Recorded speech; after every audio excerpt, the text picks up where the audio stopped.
Hello दोस्तों, प्रेरणादायक कहानी लेकर के आई हूँ। तो आप तो जानते ही आज का जो संसार है, दुनिया है, वो संस्कार विहीन होती चली आ रही है। और हमारे भारतवर्ष में संस्कार, नैतिकता, संस्कृति, ये सब की बहुत महानता है। धर्म मार्ग पे चलने की महत्ता बताई जाती है। यहाँ तक कि बचपन से सिखाया जाता है, आप चींटी को और मच्छर तक को भी नहीं मारेंगे, बच करके चलेंगे। आज क्या है कि संस्कार विहीन होता चला है, भटक रहा है। आज के कोरोना के दौर में जो बदलाव आया, हापाधापी हुई है, उसमें किशोर वर्ग और युवा वर्ग बहुत परेशान है। नौकरी नहीं मिल रही थी तो वो छूट गई, करें तो करें क्या, पढ़ाई छूट रही है, वगैरह वगैरह। दूसरा कि इसी वजह से हम ना दोष देते हैं कि मेरे ही साथ ऐसा क्यों हो रहा है, भगवान ने मेरे साथ ऐसा क्यों किया, इतना गलत मेरे लिए क्यों सोच रहे हैं ऐसा। गलत के साथ अच्छा भी तो है। गलत का मतलब क्या है कि कुछ अच्छा भी है, होने वाला है, हो सकता है होता भी है। यही कहानी का एक सार है और कहानी का शीर्षक है भगवान की प्लानिंग। कुछ माइथोलॉजिकल, कुछ हिस्टोरिकल, कुछ मज़ेदार कहानी का पिटारा ही मैं लेकर के आती हूँ। तो इसमें भी है भगवान की प्लानिंग, यानी आध्यात्मिक शक्ति पर आधारित है। तो एक बार की बात है, एक सेवक ने, शिष्य ने, सेवक कहिए, भक्त ने भगवान की मूर्ति जो खड़े खड़े थी उससे कहा कि आप रोज़ खड़े खड़े रहते, आप थकते नहीं हैं, आप बोर नहीं होते, ऐसा करिए, ज़रा संसार की सैर कराइए और एक दिन मैं आपका रूप धर के खड़ा रहता हूँ, तब तक मेरी जगह आप घुमाइए मेरा रूप लेकर के।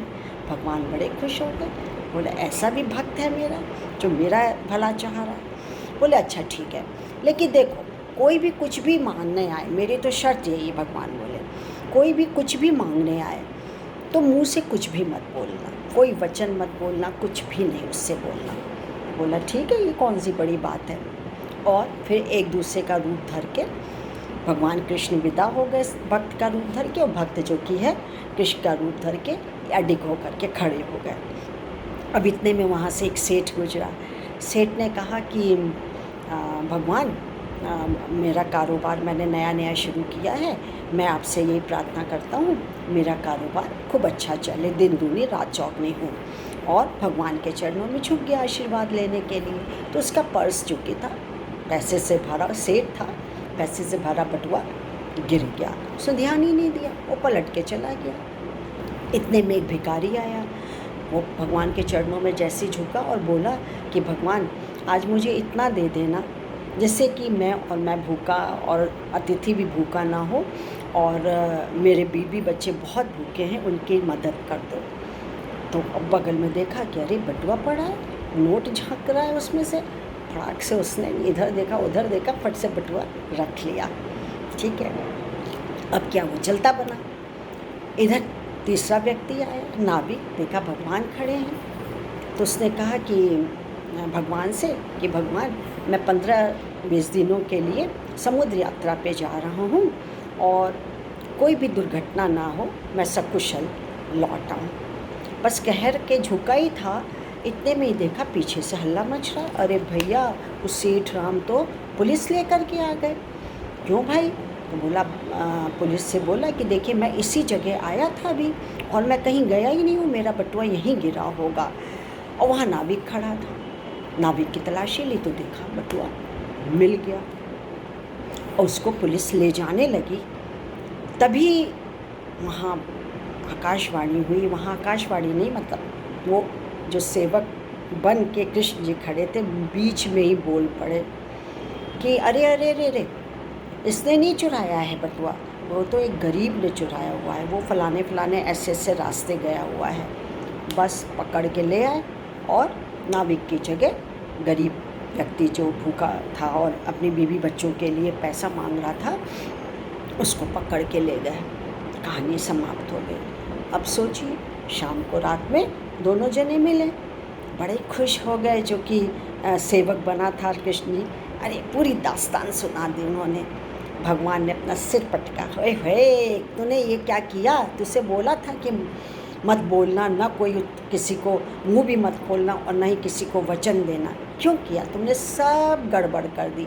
अरे मेरी तो प्लानिंग होती है, मैंने तो प्लानिंग कर रखी थी। बोले क्या अब गलती हो गई? बोले देखो, वो जो सेठ था वो नितांत वो जो कि था भ्रष्टाचारी था, इधर उधर के पैसे मार के लूट के गरीबों का हक मार करके वो करता था। उसका बटुआ गिर गया। एक गरीब आदमी को मिला जो कि उसकी व्यथा दुख को तो कष्ट को तो समझते तुम, वो उसके बीबी बच्चों के काम आ जाता। वो उसकी बीबी बच्चे जो कि हैं भूखे नहीं मरते, और अब तुम्हारी वजह से भूख के मारे वो खुदा को प्यारे हो गए, ईश्वर को प्यारे हो गए, वो बचे नहीं। और नाविक को तो जेल जाना ही था, क्योंकि वो 15 दिन की 20 दिन की समुद्र यात्रा पे निकल रहा था और भारी तूफान आने वाला था। अरे जेल में बंद रहता तो तूफान से तो बच जाता, अब तो वो हो गया, छूट गया और चला गया और विदा भी हो गया इस दुनिया से। बीबी बच्चे अनाथ हो गए, बीबी विधवा हो गई। अब बोलो, चोंच खोलने का मना किया था ना तुमसे। तो समाप्त हुई कहानी। सीख ये मिल गई कि कोई किसी की जगह नहीं लेता, और यदि लिया है तो वही करो जो परम पिता ने आदेश दिया है। किसी की भलाई करने के लिए यदि थोड़ा सा हम इधर उधर की चीज़, जैसे कि गरीब ने ले लिया था, इधर उधर देख कर के पर्स ले लिया या वो ले लिया, तो उसमें कोई हर्ज की बात नहीं है। तो भगवान की प्लानिंग हमेशा हमेशा साथ में चलती है, और जो भी करता है, बात मानिए कि जो भी करता है ईश्वर, वो सबके भले के लिए करता है। तो आप भी, कहानी तो मज़ेदार है, सीख ये छोड़ती है ना कि आप किसी के बीच में किसी का रूप धारण नहीं कर सकते, करते भी हैं तो वही करिए जो आदेश मिला है, बेमतलब में इंटरनेशनल टांगें अड़ाने की ज़रूरत नहीं होती है। तो मेरी कहानी यही समाप्त हुई। मैं अपना परिचय दे दूँ, मैं डॉक्टर मंजू जैन, मेरा आपको नमस्कार। मैं retired associate professor commerce and degree college Kanpur. Bye, thank you.